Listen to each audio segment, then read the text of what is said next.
नमस्कार दोस्तों, मैं डॉक्टर सुवंत कुमार वर्मा स्वागत करता हूं अपने YouTube चैनल स्कॉलर्स नॉलेज पे। एक्चुअली हमने एमसीक्यू सीरीज शुरू करी थी और पुराने पहले चलती हुई थी। अभी मैंने न्यू शुरू करी थी, तो कल मैंने एक वीडियो अपलोड किया था आपके लिए, जो एमसीक्यू सीरीज 1 था। आज हम लेकर आए एमसीक्यू सीरीज 2 नंबर 2। इसमें भी उतने ही क्वेश्चन है, अराउंड 12-14 क्वेश्चन है। तो मैं डायरेक्ट क्वेश्चन पे आता हूँ और आपका टाइम वेस्ट ना करते हुए। पहला, according to the Malthusian theory of population, Malthus की जनसंख्या सिद्धांत के अनुसार क्या सही है? Population increases arithmetically, food production increases geometrically, population increases geometrically and both A and B. देखते हैं हिंदी में। जनसंख्या अंकगणितीय रूप से बढ़ती है, खाद्यान्न उत्पादन ज्यामितीय रूप से बढ़ता है, जनसंख्या ज्यामितीय रूप से बढ़ती है, दोनों। ठीक है, तो सबसे पहले हम ब्रीफ बताना चाहेंगे कि माल्थस का जो जनसंख्या का सिद्धांत था, उसका बेसिक ये था, उन्होंने बोला कि जो पॉपुलेशन है वो जियोमेट्रिक मीन की तरह बढ़ेगी, जैसे 2, 4 है ना, 8, इस टाइप से मल्टीप्लिकेशन होता चला जाएगा। लेकिन जो फूड ग्रेन्स है, जो खाद्यान्न है हमारा, वो अर्थमेटिकली बढ़ेगा। तो सबसे पहली बात हम देखना चाहेंगे कि ये दोनों अजम्पशन में कहां पर अप्लाई हो रहे हैं। पहला, पॉपुलेशन जो अर्थमेटिकली बढ़ेगा, ये गलत है। फूड ग्रेन ज्योमेट्रिकली बढ़ेगा, ये भी अपोजिट है, गलत है। तो आंसर आपका होगा पॉपुलेशन जो बढ़ेगी वो ज्यामितीय रूप से बढ़ेगी। ये जो सेंटेंस है पॉपुलेशन थियरी ऑफ माल्थस के अकॉर्डिंग, वो सही है। ठीक है, आगे चलते हैं। अगर आपको दिया है personal income, undistributed profit, corporate tax and transfer payments, और आपसे पूछा जा रहा है नेशनल इनकम निकालो। आप जब भी नेशनल इनकम के क्वेश्चंस पढ़ते हो तो नेशनल इनकम से पॉपुलेशन पर्सनल इनकम निकालने के ज्यादातर क्वेश्चन पूछे जाते हैं, लेकिन यहाँ पर उल्टा है। आपको दिया हुआ है पर्सनल इनकम और आपसे बोला जाएगा नेशनल इनकम निकाल के बताइए। ठीक है, तो जो चीज हम नेशनल इनकम से पीआई निकालते थे नेशनल इनकम से, उसको अपोजिट कर देंगे। तो यहाँ पर पर्सनल इनकम दिया है ना। इसमें आप अनडिस्ट्रीब्यूटेड प्रॉफिट ऐड कर दीजिए, जो कि वहां पर माइनस होता था। साथ ही साथ जो कॉर्पोरेट टैक्स है वो ऐड कर दीजिए और ट्रांसफर पेमेंट माइनस कर दीजिए। तो आप देखते हैं हम लोग 62,000, ठीक, 400, ठीक, और कॉर्पोरेट टैक्स है हाउ मच, 1000। ठीक है, देखते हैं आया 63,400 और इसमें से आप माइनस कर दीजिए ट्रांसफर पेमेंट, दैट इज 2000। तो आंसर आया 61,400। फॉर्मूला होता है बेसिकली, इसमें कुछ टफ नहीं है। आपसे बोला जा रहा है कि income from business commenced on 1 March 2018 will be assessed in the assessment year. Basically आपसे बोला जा रहा है कि जो ईयर 31 मार्च 2018 को एंड हो रहा है, उसका असेसमेंट ईयर क्या होगा। तो 31 मार्च 2018 के बाद आता है 1 अप्रैल 2018 से 31 मार्च 2019। ठीक है, तो 18-19 वाला जो ईयर होगा, that will be your assessment year. Now आगे बढ़ते हैं। Flow of information amongst people of different departments at different level is known as. जैसे हमने एक पिरामिड बनाया और एक ये टॉप मैनेजमेंट है, ये है एक हिस्सा, एक ये है, एक ये है और एक ये है। अगर ये पॉइंट पे बैठा व्यक्ति अगर इस तरफ से बात कर रहा है, डिफरेंट लेवल की बात कर रहे हैं, तो डिफरेंट लेवल हो गया, डिफरेंट डिपार्टमेंट भी हो गया, तो ये डायगोनल कहलाएगा, है ना।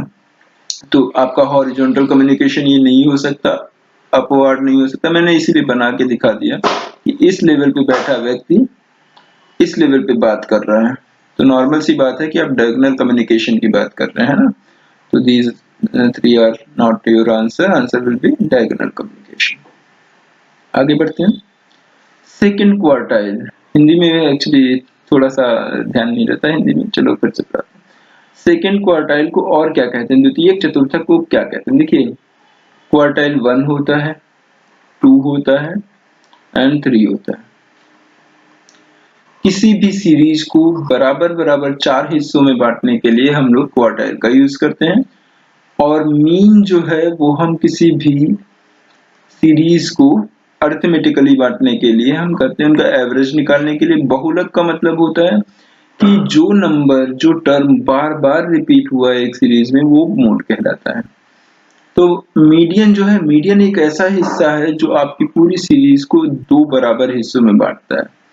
तो आपका आंसर होगा, अगर सेकंड क्वार्टाइल की बात करी जाए, जिस हिसाब से सेकंड क्वार्टाइल पूरे चतुर्थक को दो बराबर हिस्सों में बांटता है पूरी सीरीज को, उसी हिसाब से मीडियन भी पूरी सीरीज को दो बराबर हिस्सों में बांटता है। तो मध्य का आपका बेस्ट आंसर होगा, second quartile is called median. आगे चलते हैं। On admission of a new partner, increase in the value of an asset is credited to। आपसे बोला जा रहा है कि एक नए साझेदार के प्रवेश पर किसी संपत्ति के मूल्य में हुई वृद्धि को क्रेडिट करते हैं। जैसे एडमिशन की बात होती है, आप सीधा सीधा एक ऑप्शन दिमाग में आएगा कि रीवैल्यूएशन अकाउंट बनेगा, ठीक है। और रीवैल्यूएशन अकाउंट में दो हिस्से होते हैं, एक डेबिट होता है, एक क्रेडिट होता है।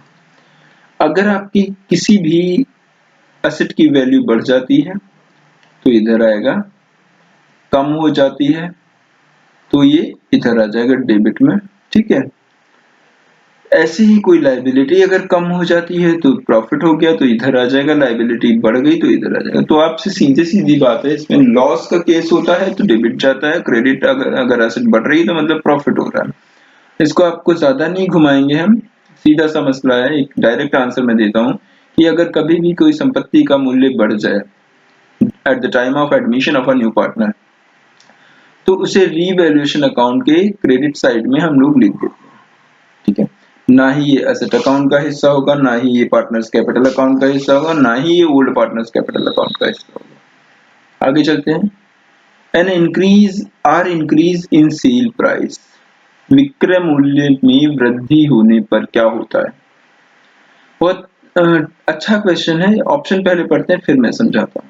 Does not affect break even point, क्या ये ब्रेक इवन पॉइंट को कोई असर नहीं डालेगा अगर सेल्स प्राइस बढ़ जाती है तो। क्या ब्रेक इवन पॉइंट को कम कर देगा, है ना, या ब्रेक इवन पॉइंट बढ़ जाएगा, या फिर नेट प्रॉफिट कम हो जाएगा। ठीक है, चलिए हम लोग अजम्पशन लेके करते हैं ना। मान लेते हैं कि सेल्स प्राइस जो है किसी प्रोडक्ट की 10 रुपए है, वेरिएबल कॉस्ट 7 रुपए है, कंट्रीब्यूशन कितना आ गया 3 रुपए, पीवी रेशियो कितना आ गया। मैं मान के चल रहा हूँ कि आपको ब्रेक इवन पॉइंट एनालिसिस अच्छे से आता है। तो पीवी रेशियो हुआ 3/10 × 100, दैट इज 30%। एक अजम्पशन ले लेते हैं कि हमारा जो फिक्स कॉस्ट है वो 1200 रुपए है, ठीक। तो ब्रेक इवन पॉइंट हमारा हुआ 1200/3, दैट इज 400 यूनिट।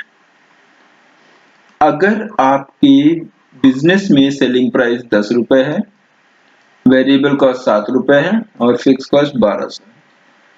क्वेश्चन में बोला है कि अगर सेलिंग प्राइस बढ़ा दी जाए तो क्या होगा। चलो सेलिंग प्राइस हम अज्यूम कर लेते हैं कि 10 से उसको 12 कर दिया गया और कुछ नहीं बोला गया, मतलब वेरिएबल कॉस्ट सेम रहेगी 7 रुपए। तो अब आ गया कंट्रीब्यूशन 5, फिक्स कॉस्ट भी सेम है, 1200/5 करते हैं, 5 दूनी 10, 5 के 20, 240 यूनिट रह गई ब्रेक इवन पॉइंट। तो आपका आंसर आ गया कि क्या कम हो जाएगा, ब्रेक इवन पॉइंट कम हो जाएगा, लोअर ब्रेक इवन पॉइंट, है ना, सम विच्छेद बिंदु कम हो जाता है अगर विक्रय मूल्य बढ़ा दिया जाए तो। ठीक है, आगे चलते हैं। बोला जा रहा है कि surcharge of 10% is payable by an individual where his her total income exceeds. एक व्यक्ति द्वारा 10% का अधिभार देय है जहां उसकी आय बढ़ जाती है, कितने अधिक हो जाती है। सबसे पहला मैंने लिख दिया है, ऐसे समझ लो। अगर किसी भी इंडिविजुअल, एचयूएफ, है ना, बॉडी ऑफ इंडिविजुअल या एसोसिएशन ऑफ पर्सन या कोई भी जुडिशियल पर्सन, ठीक है, ठीक है, आप इतना याद रखिए, individual, HUF, body of individual, association of person.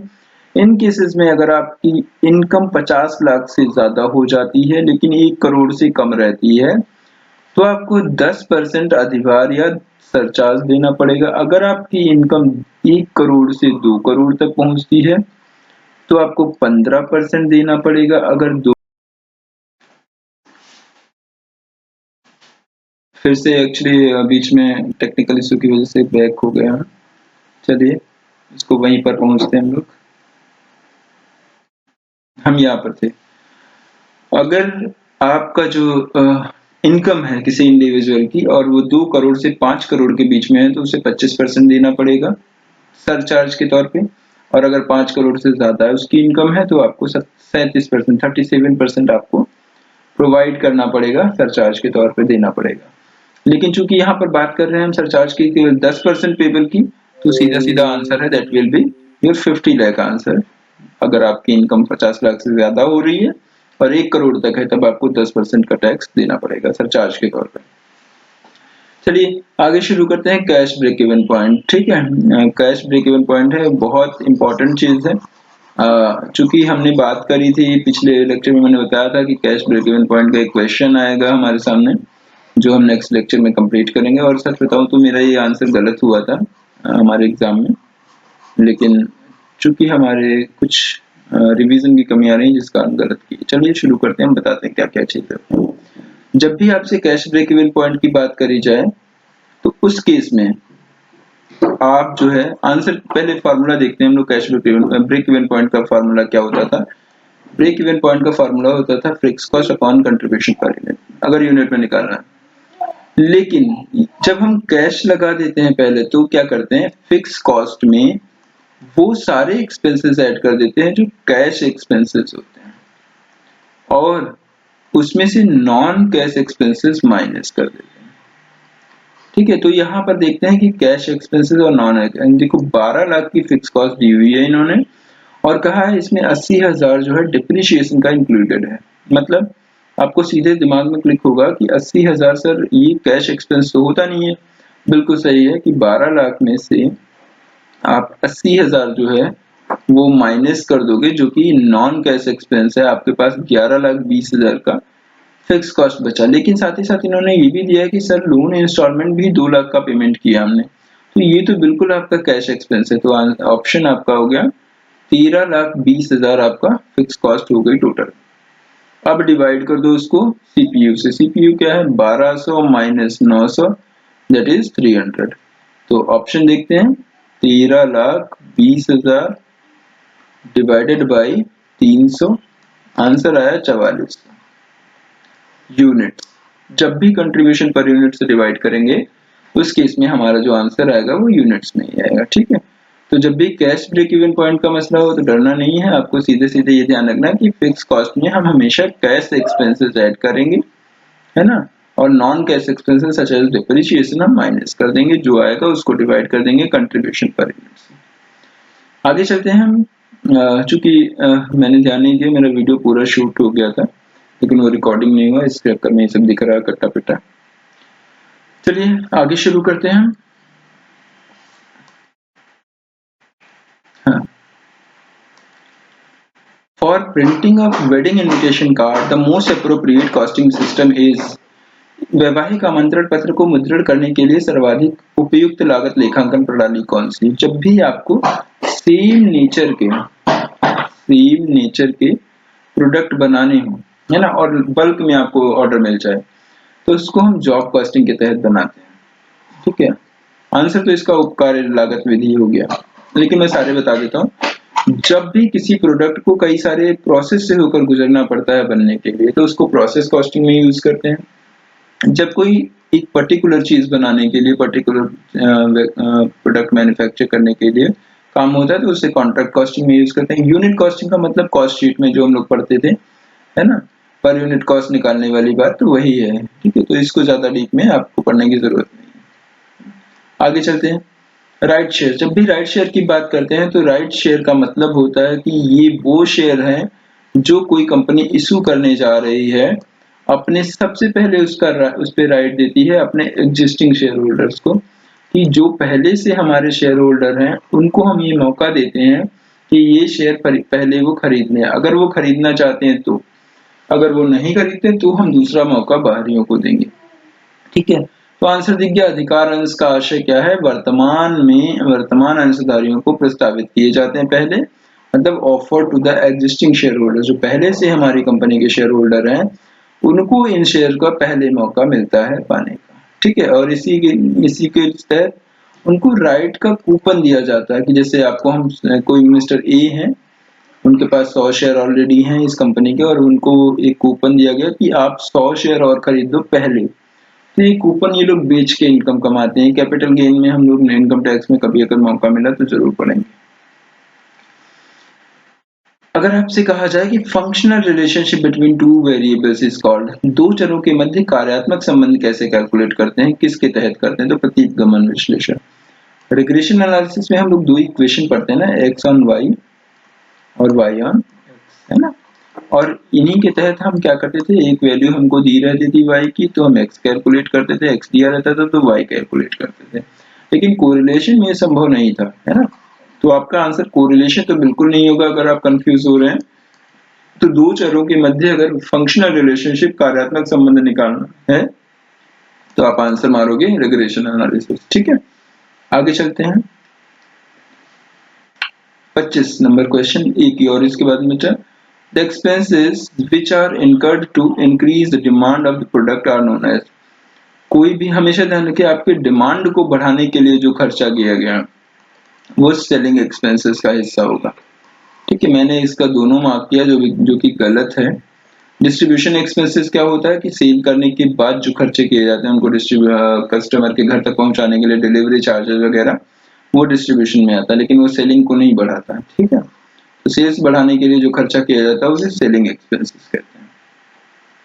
Previous year या गत वर्ष किसे कहते हैं, गत वर्ष वो वर्ष होता है जो हमारे असेसमेंट ईयर से पहले वाला फाइनेंशियल ईयर होता है। जैसे अभी एक क्वेश्चन से पहले पढ़ा कि कोई व्यक्ति 2018-19 में इनकम कमाता है तो उसके लिए 2019-20 उसका असेसमेंट ईयर हुआ, जिस ईयर में उसकी इनकम की गणना करी जाएगी और जो है उसका गत वर्ष 18-19 होगा। धन्यवाद दोस्तों, आशा करता हूँ आपको हमारा वीडियो पसंद आया है। प्लीज हमारे वीडियो लाइक शेयर सब्सक्राइब करना ना भूलें।